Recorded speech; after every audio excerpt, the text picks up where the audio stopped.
오늘은 증권 분석 방법에 대해서 얘기를 해볼 건데요. 이 증권 분석 방법은 박영욱님의 저서인 주식 투자자의 시선을 기초로 해서 분석한 방법에 대해서 말씀을 드리겠습니다. 저도 보통 이 박영욱님의 그 주식 투자자의 시선을 기초로 해서 많이 주식을 분석하는 방법을 사용하고 있습니다. 우선 첫 번째로는 업종의 전망이 밝은가에 대해서 확인을 해봅니다. 어떻게 보면 이 부분이 앞으로의 주가를 예측하는 데 대해서는 가장 중요한 부분이라고 할 수 있는데, 이 업종이 향후 5년 동안 어떻게 될 것인가에 대한 내용들을 확인하는 겁니다. 그거에 대한 내용으로는 애널리스트의 업종 보고서나 관련 뉴스, 그리고 관련 업종에 대한 내용을 확인해 볼 수 있습니다. 요 관련 업종에 대한 확인은 그 업종 지도라는 책을 보면은 그 업종에 대해서 간략하게 설명도 돼 있고, 그 업종들이 어떤 식으로 구성되어 있나 확인할 수 있어서 그 업종에 대한 내용을 좀 간략하게 알 수 있는 방법입니다. 그래서 저는 주로 이 업종 지도 책을 많이 보면서 확인을 해보고 있는 편입니다. 그리고 두 번째로는 사업 모델이 심플한가, 짧은 시간 안에 명쾌하게 해당 사업을 설명할 수 있는가에 대한 건데, 그 네이버 증권상에 보면은 그 사업에 대한 개요를 볼 수 있는데, 그 내용을 보고선 개략적으로 읽어보면은 금방 이해가 가는지, 아니면은 너무 복잡하게 설명이 돼서 도저히 설명이 안 되는지, 그런 부분들을 좀 보고 있는 편입니다.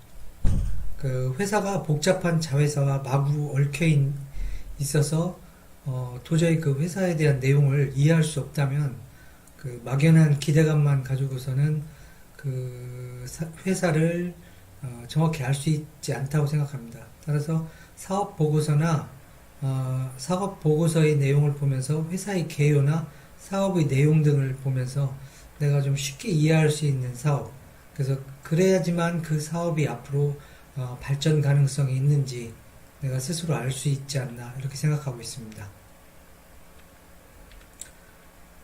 다음으로 재무 구조는 안정적이고 심플한가에 대해서 확인해 봅니다. 우선 재무 구조를 알 수 있는 퍼나 PBR, 그리고 EPS, BPS, 부채 비율, 유동 비율이나 배당률 등으로 그 회사의 재무가 어느 정도 안정적인가를 기본적으로 확인하고 있습니다. 그리고 BW나 CW, 전환사채 등을 발행한 적이 있다면은 얼마나 했는지, 얼마나 남아있는지를 확인해 봐야 됩니다. 이 내용 같은 경우는 사업보고서상의 주석을 보면은 그 BW나 CW 발행 현황과 그리고 만기일, 전환기일 등이 나와 있습니다. 그런 걸 확인하면은 앞으로 얼마만큼의 양이 주식으로 전환됨으로 인해서 그에 따라서 주식이 희석되고 주주 가치가 훼손되는지를 확인할 수 있습니다. 망하는 기업은 거의 대부분 자금 조달이 작고 생사의 기류에서 수명 연장을 위해서 BW나 CW를 남발하는 것으로 알 수 있습니다. 그래서 이런 그 사채들을 자주 발행하는 회사들에 대해서는 재무 구조가 불안정한 걸로 생각하고 투자를 보류하는 것이 저의 원칙입니다. 다음으로 적정한 수준의 배당을 해왔는가에 대해서 확인해 봅니다. 배당률이나 배당 성향 등을 확인하는데, 이것은 네이버 증권이나 금강원 공시에 대한 내용을 보고 일정한 수준의 배당을 지속적으로 배당하고 있는지 그런 내용들을 확인하면 될 것 같습니다.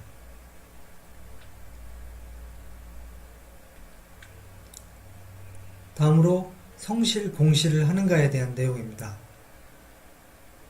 보통 공시, 요즘 좀 많이 나오는 말들 중에 올빼미 공시라는 것이 있는데, 올빼미 공시는 장이 끝난 후에 회사의 악재들을 공시함으로 인해서 다음날 주가가 크게 빠지는 경우가 많이 발생하는데, 이런 올빼미 공시를 자주 한다든가 불성실 공시 등을 하는 여부 등을 확인함으로써 이 회사가 주주들에 대한 어떤 생각을 가지고 있는지 좀 확인할 수 있을 것 같습니다. 이런 거는 뉴스나 아니면 전자공시 시스템을 확인해서 알 수 있는데, 보통 한 최근 3년 정도에서 이런 경우가 얼마나 발생했는지를 확인함으로써 이 회사의 성실공시 여부를 확인할 수 있을 것 같습니다. 그리고 부실한 기업이 수주 계약 등이나 어떤 호재가 되는 공시를 자주 발생시켜서 주가를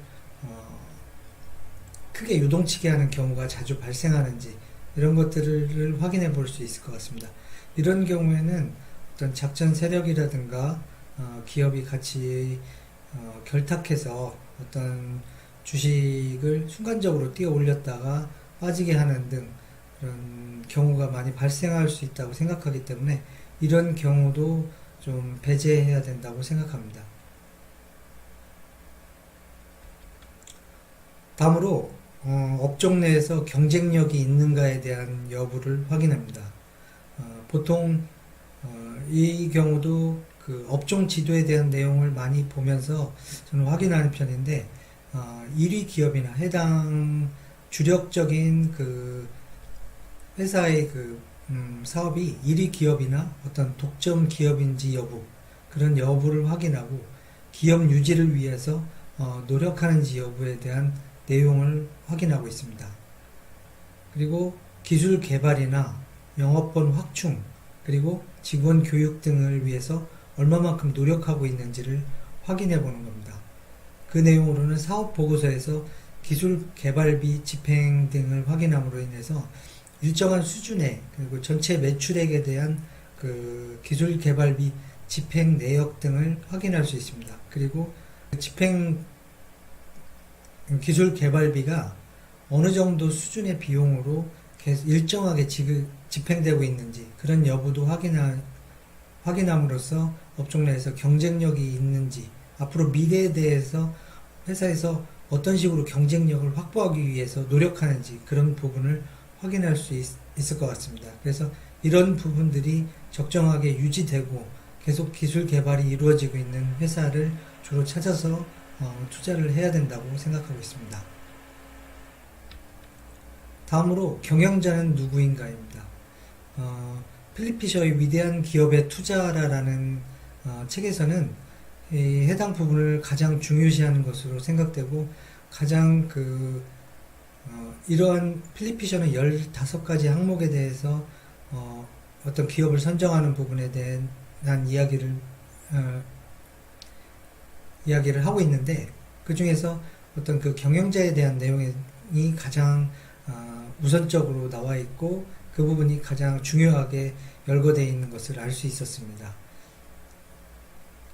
보통 성공적인 경영자인 경우에는 투명성과 열정, 지식을 가진 경영자라고 할 수 있는데, 이 중에서 가장 중요한 것이 바로 이 투명성을 가진 경영자라고 나타내고 있습니다. 그래서 어떤 기업을 보기 위해서 그 경영자의 뉴스나 언론사 보도 등을 통해서 그 경영자가 가지고 있는 마인드라든가, 그 다음에 앞으로 회사 발전을 위해서 어떤 식으로 열정을 가지고 있는지, 그리고 회사에 대한 횡령이라든가 이런 부분들이 있는지 여부를 확인해 보는 것도 굉장히 중요한 거라고 생각합니다. 마지막 8번째는 그럼에도 불구하고 저평가되어 있는가에 대한 내용입니다. 벤저민 그레이엄의 현명한 투자자에는 퍼와 PBR을 곱한 숫자가 25 이하인 기업에 투자하는 것이 좋다라는 내용이 나와 있습니다. 그리고 서준식님의 다시 쓰는 주식 투자 교과서에는 미래 가치 분석을 통해서 기대 수익률이 연 12% 이상일 경우에 매수하는 방법을 제시하고 있습니다. 이렇듯이 성공적인 투자의 열쇠는 좋은 기업을 어떤 내재 가치에 비해서 크게 할인되어 있을 때 매수하는 것이기 때문에 좋은 주식을 먼저 선정을 하고 그에 따라서 저평가된 가격에 매수를 함으로써 높은 수익률을 올리는 것을 어떤 증권 분석의 방법으로 제시를 하고 있습니다. 이상으로 박영웅님의 저서에 근거한 8가지 증권 분석 방법에 대해서 말씀드렸습니다. 영상이 도움이 되셨다면 구독하기와 좋아요를 부탁드리겠습니다. 감사합니다.